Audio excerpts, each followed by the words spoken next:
warahmatullahi wabarakatuh. Waalaikumsalam warahmatullahi wabarakatuh. Ya, pertama kita ucapkan terima kasih kepada Pak dosen yaitu Pak Dr. Najamuddin dan Ibu Guru Pamong kita yaitu Ibu Nur Aini SPD MPD yang telah bersedia hadir pada pagi hari ini. Apa kabarnya anak-anak hari ini? Alhamdulillah baik. Alhamdulillah baik, Bu. Semangat ya hari ini. Ya, oke. Baiklah, sebelum memulai pelajaran, marilah kita berdoa dulu. Ini Ibu persilakan Sobri untuk pimpin doanya. Silakan Sobri.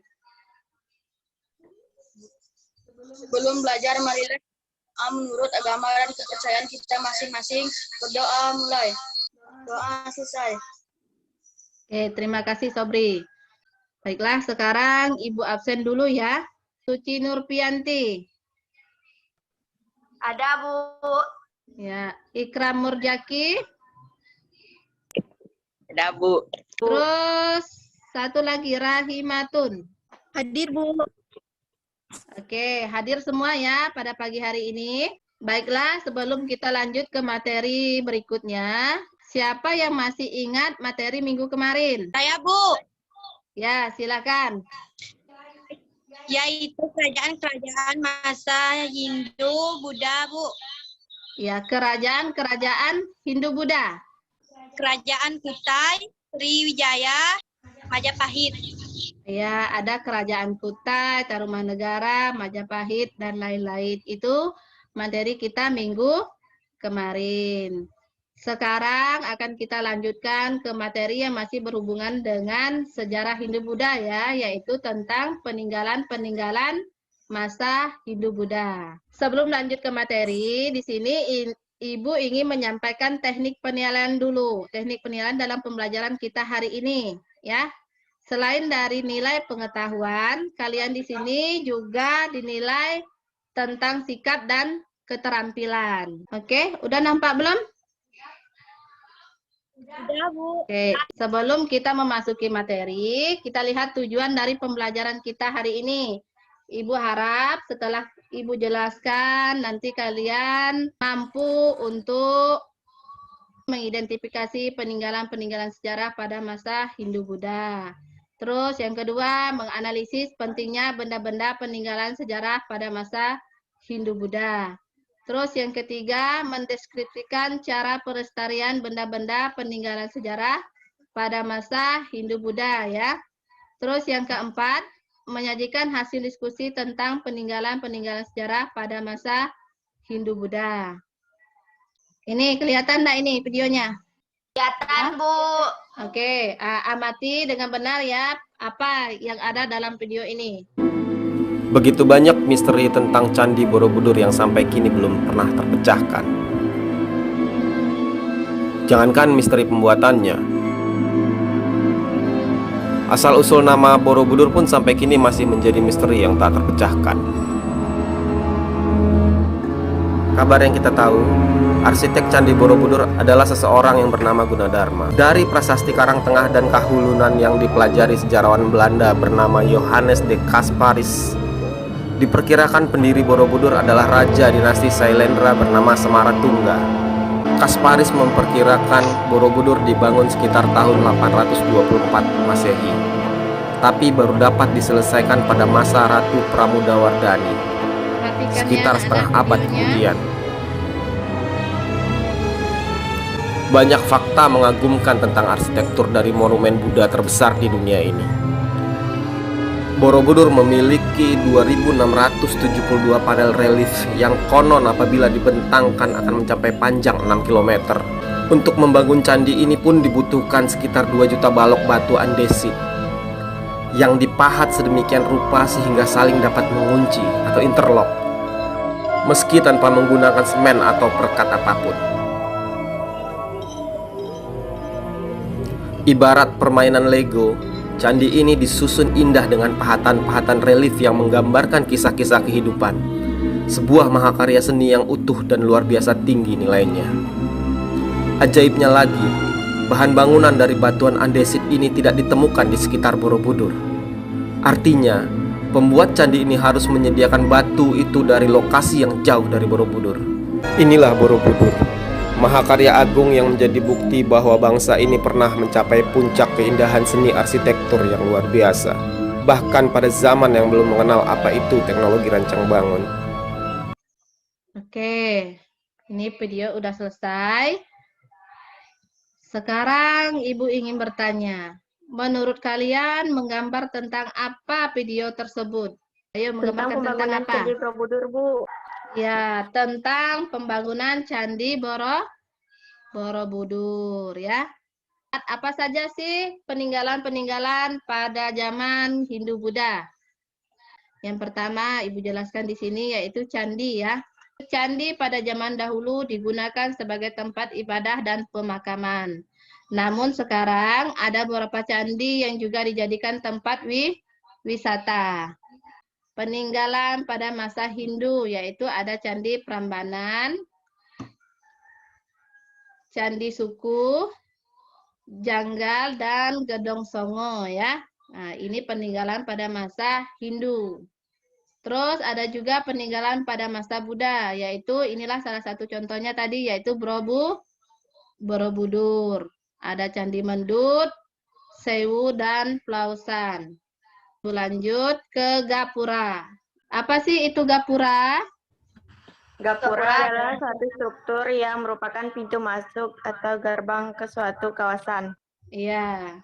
Suatu struktur yang merupakan pintu masuk atau gerbang ke suatu kawasan. Terus Ibu lanjut ke patung atau arca. Nah, ini adalah salah satu contoh patung atau arca, yaitu salah satu peninggalan sejarah yang berupa benda, biasanya berupa tokoh yang dihormati. Nah, di sini patung Hindu biasanya berbentuk patung dewa-dewi, tokoh dan makhluk mistik, sedangkan patung Buddha mewujudkan Buddha Gautama. Ini relief adalah seni pahat dan ukiran 3 dimensi yang biasanya dibuat di atas batu. Bentuk ukiran ini biasanya dijumpai pada bangunan candi, kuil, monumen, dan tempat bersejarah kuno. Nah, sekarang kita lanjut ke prasasti. Di sini prasasti adalah piagam atau dokumen yang ditulis pada bahan yang keras dan tahan lama. Penemuan prasasti pada sejumlah situs arkeologi menandai akhir dari zaman prasejarah. Ibu lanjut ke kitab ya. Kitab merupakan kalangan yang berupa kisah, catatan, laporan tentang peristiwa atau sejarah ya. Mungkin cukup sekian penjelasan dari Ibu. Silakan kalau ada yang ingin bertanya. Kalau tidak ada, Ibu bagikan kelompok ya untuk kalian. Nanti masing-masing kelompok Ibu bagikan 4 orang ya. Nama-namanya Ya, Bu. Ibu kirim di grup WA. Nanti kalian silakan mengumpulkan informasi yang sesuai baik di buku paket atau internet ya. Nah, Ibu kasih waktu 20 menit ya. Boleh untuk mengerjakan sharing lewat grup WA. Nah, nanti setelah 20 menit kita kembali ke Zoom meeting ini lagi. Silahkan kerjakan, LKPD-nya sudah Ibu kirim lewat WA grup ya. Kameranya boleh ditutup dulu, nanti baru kita kembali ke Zoom meeting ini.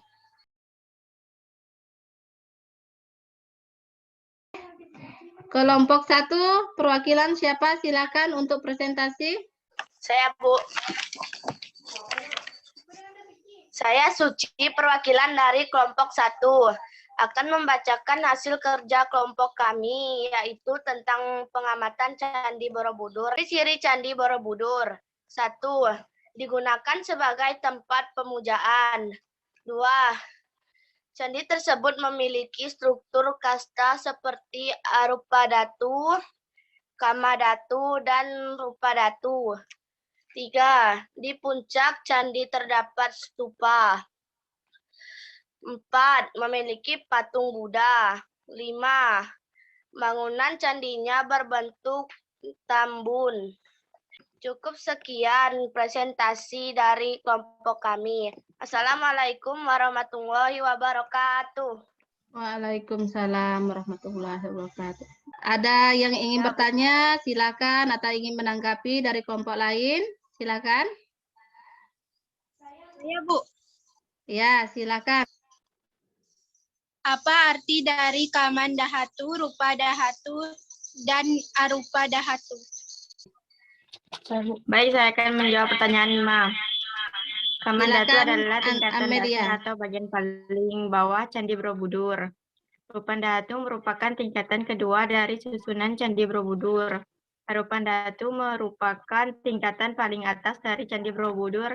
Cukup sekian presentasi kerajaan kelompok kami. Assalamualaikum warahmatullahi wabarakatuh. Waalaikumsalam warahmatullahi wabarakatuh. Ada yang ingin bertanya? Saya Bu, tadi kan dari kelompok 1 dan 2 sudah berprestasi semuanya kan tentang penilaian bersejarah itu Bu. Nah, yang ingin saya tanyakan bagaimana cara kita menjaga penilaian bersejarah itu Bu? Nah, cara menjaga peninggalan bersejarah gitu, Ikram. Iya Bu. Ibu akan menjawab tadi bagaimana cara menjaga peninggalan bersejarah. Nah, yang pertama, tidak boleh mencoret-coret benda peninggalan sejarah, misalnya. Terus yang kedua, yaitu harus menjaga kebersihan dan keindahan. Ya, itu yang kedua. Terus yang ketiga, kita wajib mentaati tata tertib yang ada di setiap tempat peninggalan bersejarah tersebut, ya, Ikram ya. Nah, ada yang ingin ditanyakan lagi, silahkan. Suka nak dengan pembelajaran daring ini? Suka. Suka Bu. Oke, suka, senang. Alhamdulillah ya. Nah, coba Ibu ingin tanya Suci ini. Apa yang disukai dalam pembelajaran daring ini, Suci?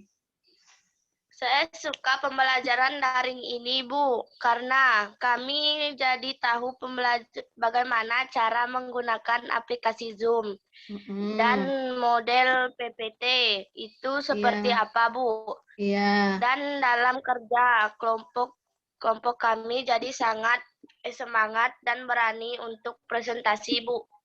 Iya. Jadi kalian bisa mengetahui tentang aplikasi Zoom Meeting, WA Group, terus bentuk-bentuk PPT-nya ya. Nah, berarti bagus. Jadi kita menyesuaikan teknologi yang ada. Berarti ada hikmahnya juga kita belajar daring ini ya.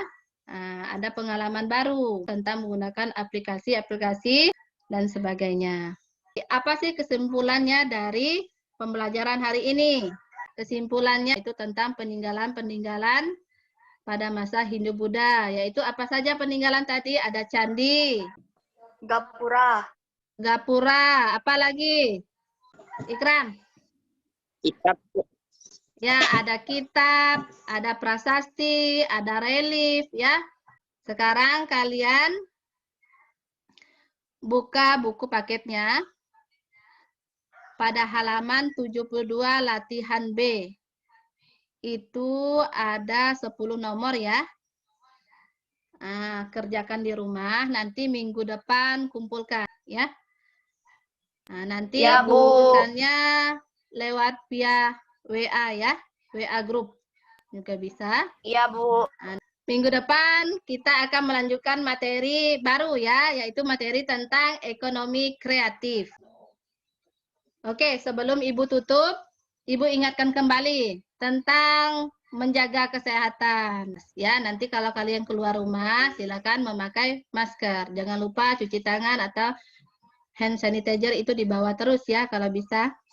Nah. Iya, Bu. Oke, Ikram, silakan pimpin doa penutup dulu. Sebelum pulang, marilah kita berdoa menurut agama dan kepercayaan masing-masing. Berdoa mulai. Berdoa selesai. Oke, terima kasih ya Ikram. Oke, Ibu akhiri. Assalamualaikum warahmatullahi wabarakatuh. Selamat pagi. Waalaikumsalam warahmatullahi wabarakatuh.